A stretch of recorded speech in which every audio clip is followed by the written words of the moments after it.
Maria P. Guillermo Villar. Nandito po kayo? Yes po.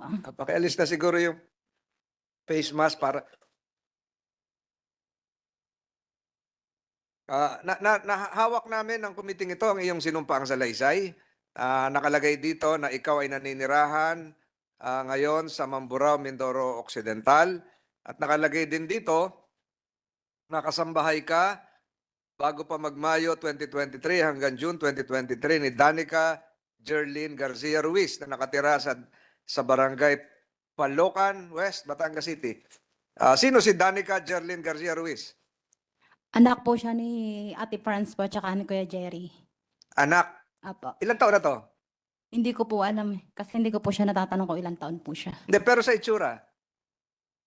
Nasa 18 po. Kasi grade 12 na po siya. Graduate po ng grade 12. Grade 12. Hindi siya nakatira sa Mindoro, nakatira siya sa Batangas City. Opo. Bakit? Bukod na nag-aaral? Kasi po nag-aaral sa Lyceum. Ito yung gustong ipatawag at narinig naman ni Asek Dumlao ni Senator Estrada na 18 anyos na sa ngayon naninirahan bukod, may sariling bahay sa Batangas City.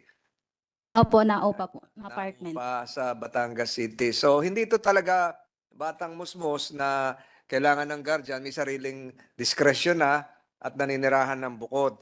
At noong Mayo taong ito, dinala sa inyo si Manang LB. Opo. Dinala, sino naghatid? Si Kuya Jerry po. Jerry, pwede mong ituro? Nandito ba yung Jerry? Sino ba ang Jerry? Ruiz po. Ayun. Ang Pablo Ruiz at Jerry, isa yon. Nickname niya, hinatid. Opo. Hinatid si Manang LB sa bahay ni Jerlyn Garcia Ruiz na anak. Opo. So dinala siya doon para magpagamot, para magpagaling, Para ipagamot po. para ipagamot. Kasi anong itsura na niya yun? Yun na po ang itsura ni Ate LB. Bulag na po siya nung dalhin doon. Yung ngayon, papagamot sana saan? Sa Batangas City? Saan? Diyan natin po sa Batangas City. Sa Batangas City. Matanong ko po si Dr. Nico Valentino Magalona, meron ba hong attempt sa inyo na dalhin ang isang nagngangalang LB Vergara para ipagamot? Sir, dumating lang po yung patient sa ER. Ako po yung duty. Ito pong dinala sa inyo ay nitong may kaso na o noong Wala pa po, sir. itong Mayo po, yung Mayo 2023. Initial po is June 29 po, sir. Nakita ko po siya sa June ano po? June? 29 po, sir. June 20. Anong year po? 2023 po, sir. 2023. Sino po nagdala? Yung relative po. Relative, hindi po yung mga Ruiz. Yes po, sir. Yes, po, Your Ito yung na-rescue na, nakatakas na. Yes po, Your Honor. Ayun. And requested po for medical legal po, sir. Requested for medical legal. So ikaw, Maria P. Villar, kasambahay ka din sa mga Ruiz doon sa bahay ng anak. Opo. So kung saan natutulog si LB, doon ka rin. Opo. Magkasama kayo. Ano naikwento niya sa inyo? Wala naman po siya nababanggit. Pero hindi ka ba nagtataka na yung katatayuan niya ay kakaiba? Hindi po. Kasi noon ko lang po siya talaga naging kasama din nung ihatid po doon ni Kuya Jerry. So nung hinatid nung Jerry, iniwan lang o binantayan pa? Iniwan na po. Iniwan doon sa 18 anyos na anak. Opo, iniwan po sa amin. So anong sabi ng 18 anyos na anak? Wala po. So iniwan doon. Pero si Manang LB, natulong-tulong din sa iyo. Opo. Nagwawalis-walis po siya pag minsan. Nagwawalis din. So, Senator Estrada and members of this committee, it would show that when LB Vergara was transferred apparently for medical assistance to a place in Batangas City to a member of another Ruiz, the member of another household of the Ruiz family, she was also asked to continue the same work as a household helper. Nagwawalis-walis, ano pa? Tulong din magluto. Hindi na kasi bulag na nga siya. So, Minsan po naglalampaso. Siya po ang may gusto nun. naglalampaso. So, umalwan-alwan yung trabaho mo. Maaluwa naman po sa dya. Nabawasan. So, ang trato sa kanya bilang kasambahay din ng mga Ruiz. Opo. So, nagtrabaho siya doon. Tapos, meron pong binanggit kayo sa inyong sinumpaang salaysay dahil sa awa nyo kay LB, ay kayo ay nag-post sa messenger kung sino ang nakakakilala, quote-unquote, kung sino po ang nakakilala kay LV Vergara o Silvera Vergara, nandito po siya sa Caloocan West, Batangas City. Kayo po ang nag-post sa messenger? Actually po, hindi po ako nag-post. Sa messenger lang po, nag-message lang po ako sa mga kapatid ni Ate LB. Pina-search niya po sa akin yung mga pangalan po ng kapatid niya. Tapos, minessage ko na lang po na kung kilala si Ate LB. Kasi po, uuwi pa ako kinabukasan ng Mindoro. Uuwi kayo ng Mindoro. So nung umuwi ka, naiwan siya mag-isa ron? Hindi ko po siya iniwan. Inantay ko pong makuha siya ng mga kapatid. May dumating na kapatid. Sino yon? Si Ate Baby Lu po at saka si Ate Gloria. Teka, ang Gloria ba ay yung tasing? Ayun, kayo po yung nasa likuran. Kayo po ay nanumparing kanina, di ba? So, kinaon nyo na, kinaon na sila. Ikaw ang tinatanong ko, sinundo na. Tsaka pa lang nakaalis.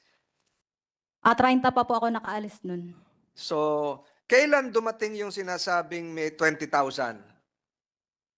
Nung ano po, nitong kailan ba? June? June po kami nagpunta ka na Ate LB sa Simlong po. So, sa madalit salita, nung dumating sa Batangas City si LB, hanggat siya ay makuha ng kanya mga kamag-anak, yung Baby Lou at anong pangalan ng isa? Gloria po. Gloria, ganun katagal? Bali po nakuha na po si Ate LB ng mga kapatid bago pa po ipaano yung Oo nga. 20,000. Nahuli pa yung 20,000. Nung nakaalis na, tsaka hinabol yung 20,000. Opo. Nasa kapatid na po si Ate LB. Kanino nakarating yung 20,000? Kanino sinabing may 20,000? Doon sa anak? O nalaman mo? Actually po kasama ako. Nalaman nung inaabot yung 20,000. Pero ganito ang tanong ko, ganun katagal, simula nung dumating sa Batangas City, hanggat makuha uli ng kanya mga kamag-anak si Manang LB? Bali po nakuha po si Ate LB ay 28. Hindi, ganun katagal nga nanirahan doon sa Ano po? Bali, ano po, umabot din po ako ng 3 months. March 16 po ako nag-start. June 30 po ako nakauwi. Hindi, si Manang LB, ganun katagal tumira sa Batangas City? 1 month po, mahigit. Mahigit isang Opo. buwan. Mahigit isang buwan. So siya ay naging tumulong-tulong din, nagwawalis, hindi na ipagamot. Hindi po. Binigyan ng sweldo sa Batangas City? Hindi po. Hindi rin binigyan. So nung dumating yung mga kamag-anak, nagpasalamat sa iyo at ikaw ang nag-post sa messenger, kaya siya nakupkup muli, nakuha na rescue. Yes. Dumulog kayo sa Batangas City Police? Hindi po. Hindi rin. Dumulog kayo sa barangay? Hindi rin po. Ninenervyos ba nun si Manang LB? Nung nandun Nag-iiyak lang po siya. nag-iiyak dahil baka balikan siya nung amo o ano? Hindi ko po alam. May trauma pa, ganon, ninenervyos. Opo. May I turn my attention now to State Prosecutor Fadulyon. Yes, Your Honor. Would you believe, this is just hypothetical, would you believe that since the alleged torture and inhumane treatment was started in Mindoro, Mamburao, and thereafter she was turned over to one of the family members, the same members of the family of the employer, and for more than a month, she has to endure the same suffering, continuing the same household services as an employee. And apparently, hearing from Mrs. Maria Febillar, she has endured the psychological trauma. Would you believe, sir, State Prosecutor, that the elements of an alleged crime might be considered as continuing even though in another jurisdiction, not just in Mamburao, but likewise in Batangas City as well? Patuloy po yung kanyang maltreatment, hindi lamang doon sa Mamburao dahil nandun pa siya sa pagkandili ng isang miyembro ng pamilya ng Ruiz at hindi rin siya sumusweldo ron, violation din ng batas na binalangkas ni Senator Estrada at siya ay ninenervyo, siya pa rin na nagtatrabaho doon at napilitan na nga mag-post sa messenger yung kasamahan niya na kasambahay din para siya ay ma-rescue ng kanya mga kamag-anak. So, meron bang elements ng crime na kung sakali, we're just stating this hypothetically, academically, na nangyari din doon sa Batangas City, aside from Mamburao? Based on the hypothetical question of Your Honor, I would agree, sir, that there are violations. There would be violations, and it would transcend one jurisdiction since nalipat ho siya sa ibang lugar, and it would be considered as probably a continuing offense, but it would be an entirely different offense as the one, yung violation ng RA 10361. The new offense if it is an entirely paliwanag niyo po 'yon kasi kung continuing offense di tuloy-tuloy lang 'yon from the start to the culmination. So is there another offense committed separate from the original offense in Mamburao, Yes, sir. separate independently and committed in Batangas City? Yes, Your Honor. Again, without prejudice to the ongoing investigation, it would appear from the facts of the case that apart from the violations, no, of yung law, yung 10361, each act of each inhumane treatment may be considered as one act. And if it is transferred, lumipat po siya ng ibang lugar, meron pong ibang posibleng violation din. Kasi if the person was detained against her will, kung hindi niya po gusto at siya po ay pinanatili sa pangangalaga ng pareho ding mga tao o kamag-anak ng mga tao na yon, nagpapatuloy lang po yung pang-aabuso na ginagawa sa kanya. So in that sense po, continuing siya kung nagsimula siya sa isang lugar at inilipat siya sa ibang lugar para ipagpatuloy yung pang-aabuso na yon. Salamat po. Lalong-lalo na kung yung pangako ay dalhin siya sa pagamutan at hindi naman siya dinala sa pagamutan. Ganun ba ang sinasabi mo, Miss Villar? Hindi siya dinala sa pagamutan? Hindi po, kasi daw po nag-iipon pa ng pampagamot. Nag-iipon pa ng pampagamot. Ah, Sila Ate Franz po at saka si Kuya Jerry. natanong ko kahit sino po ang sumagot sa inyo. Hindi dinala nyo sa Batangas para ipagamot, pero hindi naman maipagamot kasi mag-iipon pa ng pampagamot. Totoo po ba 'yon? Yes, Your Honor. Kasi po nagdi-deliver lang po kami ng sibuyas. Tapos nung ano po, inutang yung sibuyas namin, hindi kami nabayadan. Pero po, Your Honor, June 27, kinausap ko ang Ate LV nung gabi. Sabi ko po, Ate LV, pasensya ka muna, pahintay-hintay muna, maniningil lang ako sa napautang kong sibuyas, tapos ipapagamot kita. Ang sabi po ng Ate LV, yan alam mo Ate LV, ang sabi ko sa iyo, diga po, sabi mo sa akin, sige te, padala mo lang ako ng damit tapos allowance. Diga po, biniro pa po kita, magkanong allowance gusto mo te? Diga sabi mo po, kahit 1,000 lang, ay 100 lang, pambili ko lang ng merienda. I'm sure hindi nyo nabasa pa itong sinumpaang salaysay ni Miss Maria P. Guillermo Villar. Nabasa nyo na ho? May Hindi kopya po. kayo? Hindi kayo binigyan ng abogado ninyo? Wala pa po. Wala pa. Kasi sinabi nyo, kinausap nyo si Manang LB June 27. Ayun. Nakalagay dito sa sinumpaang salaysay ni Miss Maria P. Villar, noong June 27 din, ay nakiusap sa kanya si LB na kung pwede ay tulungan siya.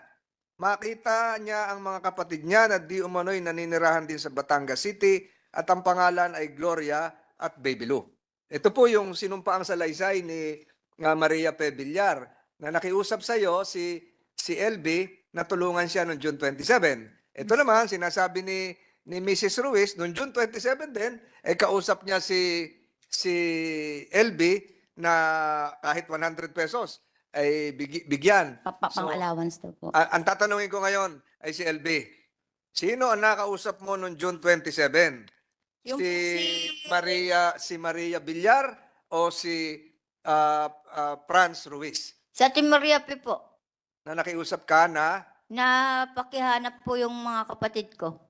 ayun. So, si Mrs. Ruiz, nakausap mo ba noong June 27? Sa iyo, Hindi po, na kahit daw 100, bigyan ka? hindi po. Hindi totoo yon. So narinig niyo, Ms. Ruiz, pero ang tanong siguro din ng komite, may pinahabol kayong 20,000 na di umano'y napag-ipunan, bakit hindi muna yun ang pinauna sa gastusin sa ospital? Magkano ba ang gastos sa ospital? Dr. Magalona, pagtanggap sa inyo, 20,000 ba kagad o pwede pong down payment? Depending po on what procedures will be Hindi, done. ito nakita nyo ngayon. At ni ER po, sir, no procedures were done po. Medical legal lang po. Kasi mag-iipon pa raw pero may 20,000 na padala. Kaya na ba sana yung 20,000? Kung ipapass through po natin sa Malasakit Center and sa ating social service, Kaya. mukhang Ayun. kakayanin man po, sir. So, Senator Estrada, wala muna akong karagdagang tanong. Itong sinumpa ang salaysay ni Maria P. Guillermo Villar ay nagpapatunay na siya ay dinala sa Batangas City at sa Batangas City hindi naman siya nadala sa ospital, bagkus ay siya pa ay napatigil doon sa bahay ng anak ni Mrs. Ruiz kung saan siya tumigil ng mahigit isang buwan at kung saan siya ay nagtrabaho din bilang kasambahay. At sa ngayon kay State Prosecutor Padulyon ay maaaring i-consider ito bahagi ng isang continuing offense na nagsimula sa Mamburao papunta po sa Batangas City, although pwede ring separate offense. Sa susunod pong pagdinig, unless may tanong pa gusto ko pong makapagtanong yung mga wala rito, si Senator Tulfo at si Senator Padilla na kanina pa nagsasabi na hahabol pero medyo matagal-tagal na. May mga hearing pa ho ngayon na padating, ay pinapakiusap po natin na sana yung pakiusap ni Senator Estrada, makasama rito yung si Dodong at si Jerlyn Garcia na kumupkop ng huli kay LB. At tatawagin din natin sa pagkakataong yon si Baby Lou at saka si Gloria. Ang bago siguro magtapos si Senator Estrada, tanungin natin itong Dole, ano naman ang ginagawa ng Department of Labor and Employment tungkol sa kasong ito at kung paano sila makikibahagi dito. Yusek Benjo Benavides, ikaw naman, magandang tanghali. Magandang tanghali po. Alinsunod po dun sa mga umiiral na patakaran. Kami po, ang DOL po ay nakipag-ugnayan na sa pamilya ni Ginang LB para po habulin yung mga labor-related claims. At para po mabigyan po sila ng kaunting kapital para makapagsimula ng isang negosyo. With respect po dun sa labor-related claims, nakausap na po ng aming kawani sa Batangas City. Totoo po na ang workplace po niya ay dun po sa ibang region. Pero kami po ay, ang rules po namin kung saan po naka-reside yung isang manggagawa, pwede po namin iproseso yung kanyang mga claims. Kailangan lang po namin ng konting detalye, katulad nung kailan ba talaga siya nagsimulang magtrabaho, siya ba talaga ay pinasahod o hindi. Sa mga pagkakataong meron pong factual issue kung nagbayad o hindi, ang ating pong patakaran ay ang burden of proof po ay nasa employer. Kailangan po magsumite ng convincing evidence ang isang employer para magpatotoo na talagang binabayaran po ang isang manggagawa. Hindi lang po ang isang kasambahay. Interestingly, Mr. Chair, si Ginang LB po ay hindi lamang maituturing na isang kasambahay sapagkat siya po ay pinagtrabaho sa isang industrial na undertaking. Sa makatuwid po, Mr. Chair, ang kanya pong applicable... Paano industrial? Ano po, mayroon po kasi tayong tinatawag na wage rate para sa mga kasambahay. Meron din po tayong tinatawag na wage rate para po sa mga manggagawa na ini-employ po sa isang retail establishment, sa manufacturing establishment. Sa pagkakataon pong ito, at base na rin po sa provision po ng batas, si Ginang LB po ay hindi lamang po pinagtrabaho bilang isang kasambahay, kundi bilang isang manggagawa doon po sa sari-sari store nung pamilyang Ruiz. Dahil po doon, ang applicable wage rate po ay hindi po yung wage rate ng isang kasambahay na mas mababa, kundi po yung applicable minimum wage rate po ng isang kumpanya o ng isang negosyo, maliit man o malaki, base po sa umiiral na wage rate order ng Region 4B. Yun lamang po, Mr. Chair. So, narinig niyo po yun na kasi nagtrabaho sa gasolinahan, hindi naman siguro sa gasolinahan, sa tindahan, doon sa karnihan, doon sa grocery, kaya iba daw yung sweldo. Matanong ko, kayo nang tanungin ko, Mrs. Garcia Ruiz, meron ba hong employment contract? Wala po, Your Honor. At saka hindi po Wala. nagtrabaho ang Ate LB sa may karnihan, hindi rin nagtrabaho sa tindahan. Isang araw lang po yun yung bagong pasok niya po, Your Honor. Nasabi ko, tignan ko kung marunong siya magtinda. Isang araw lang po yun ng August 11, 2019 sa loob ng palengke. Pero sinulduhan ko po yun siya, yung isang araw na yun. Tapos continuous na po siya sa kusina. Po sa Talipapa, hindi ba maraming beses daw yun? Nasa karsada pa kayo, sa inyo na nanggaling yon. Ay yung tiyanggian po ng 2020 ng January hanggang March po kasi sarado na po ang tiyanggian sa kalsada. Tagahatid lang po yan sure ng mga ulam doon kasi may mga boy po kaming mga kasama, Your Honor, at saka mga pagkain, Your Honor. Manang LB, tama ba yun? Sa bahay ka lang daw, hindi ka sa tindahan? Tagahatid Beses lang na? po. Tagahatid ka lang daw? Hindi po, minsan po pinatitigil po ko doon sa Tianggian. Sabi niya, dito ka lang muna at para may kasama kami. Sabihin, ilang beses yon? Pag araw po ng Biyernes, tuwing Biyernes po, pag may Tianggian, Gano'ng katagal yon? 8 oras? 8 hours? parang hanggang tanghali po kami doon eh. Simula madaling araw. Opo. So tuwing Biyernes, ikaw ay nasa Tianggian. Opo, sinasama nila po ako minsan. Yung Lunes, Martes, Linggo, Sabado, Andun lang po ako sa loob ng tindahan, sa may kusina. teka, Tinipirmi na nila teka. ako. Sa tindahan, nagtitinda ka? Minsan po, pinapatulong po nila ako doon. Sa kusina, nagluluto ka? Minsan po, no, Bakit? Meron bang karinderya? Meron bang restaurant na maliit? wala po. O, Yung ang niluluto, yung pangkain nyo. Opo, yung mga pagkain namin. Hindi binebenta. Pa, Hindi binebenta. pinapaluto lang po sa amin, sa akin Hindi, po yung minsan. niluluto nyo, hindi paninda. Minsan po, yung po galing sa tindahan. Doon kami kumukuha sa tindahan. Hindi ho, yung inyong niluluto ay binebenta ba sa mga ibang tao? May karinderya? Hindi po. Pagkain nyo lang. Opo. Ayo. Pero ikaw, may kontrata ka bang pinirmahan? O ikaw pumasok bilang kasambahay ba? O kung ano, may kontrata ba? O wala na? Wala po. Sabi po sa akin, o doon ka muna lang sa kusina muna. Pag wala ka nang ginagawa sa kusina, pwede ka tumulong dito sa tindahan. Yusek Benjo, so did they violate the Batas Kasambahay referring to these spouses? Yes, Mr. Based on the narration of facts in this committee, yes, Mr. Chair. All right. Dapat malaman ng mga abogado niya ito. Ginang Franz, pinagamot niyo ba siya dati noong 2019, 2020, 2021, 2022? 2019, hindi po, Your Honor. Bakit? Kasi po Bakit hanggang ngayon lang 2023 siya balak ipaggamot? siya po nagsabi sa akin, Your Honor, nung paalis po ako, sabi niya, ate, pag ipa-check up mo na lang ako at ipagamot mo ako para gusto ko uli magtrabaho. Yung po sabi niya sa akin, Your Honor, o sige kako at luluwas kami bukas, Your Honor, kako po.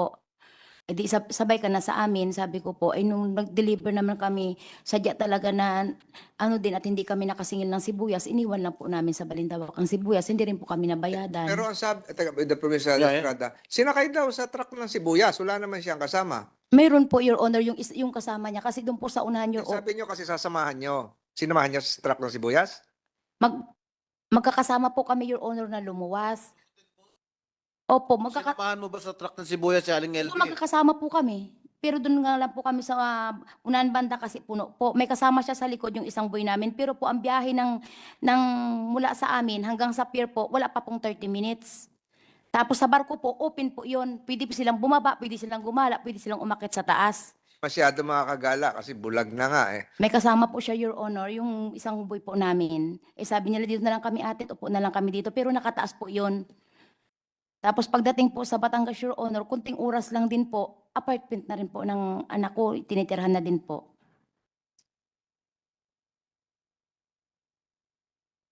No further questions, Mr. Chair. It's due The to the committee has lateness of the hour, and I urge this committee under your stewardship to conduct another hearing together with the presence of, if we can invite Dodong. Dodong, Committee Secretary, you're directed to secure the attendance of J.R. Dimines, Dodong, as well as the person named as JM and Patrick. Try to secure their last names. We can dispense with the presence during the next hearing. We can dispense with the presence of the other doctors here. We can just probably have one representative coming from the medical profession. Opta siguro, Opta. O, kayo na lang po ang pumili. Mo nagugutom na si Doktora Yung Opta. Opta, nandiyan naman yung pagkain nyo. Nandiyan naman yung pagkain nyo. We can dispense with the presence of what the DSWD Mindoro Occidental, as well as saan po kayo, ma'am? Yung Miss Cueto? Saan po kayo, DSWD? Batangas City po, Your Honor. Siguro CSWDO Batangas City malapit, po. malapit Yes po. lang naman kayo. Siguro kasama pa kayo. Yes po. We can dispense with the presence of one of the police officers here unless Senator Estrada, sinong pababalikin natin sa police? Wala na siguro. Wala na, we can dispense with the presence of the PNP. What about Barangay Captain Fatal? Yes, Mga kampanya ka pa, Kapitan. require yata ni Senator Tulfo yung kanyang presensya sa susunod na hearing. Kasi Ganun. wala si Senator Hindi na Tulfo. makapangampanya si Kapitan. Nag-file ka ng certificate? Yes, Your Honor. Kailan ba kampanyahan? October 19 po to Hindi 28. dapat siguro bago magkampanyahan, nakapag-hearing na tayo. Matagal pa naman eh. Marami lang kami budget hearing ngayon, kaya nahihirapan kami magawa ng schedule. Nagpapasalamat po ang committee ito. Before that, again, I would like to issue this stern warning to the spouses, Pablo and Franz Garcia. You might suffer the same fate. Katulad ng sinabi ko kanina, yung mga amo ni Bonito Baran na nasintensya ng reklusyon perpetua. Kita niyo naman yung kasambahay, si Aling LV. Nakita niyo yung kondisyon niya. Nabulag, halos hindi na makakita, halos irreparable na yung damage sa kanyang mga mata. At sino gagawa nun? Walang gagawa nun. Sumasagot si Aling LV. She's not being coached by her legal counsel. Tuloy-tuloy yung sagot niya. Sumasagot kayo, binubulungan pa kayo ng...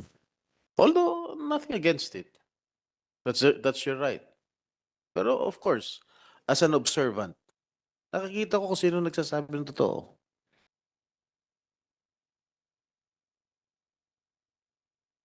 I will not prejudge you.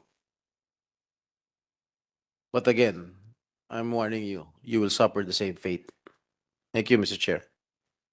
Ulitin ko, salamat po sa mga naglaan ng panahon na dumalo sa hearing na ito, sa lahat ng ating resource persons, sa Department of Justice, sa ating mga doktor na naririto, kay Miss LB Vergara, sa mag-asawang Ruiz, sa kanilang mga abogado.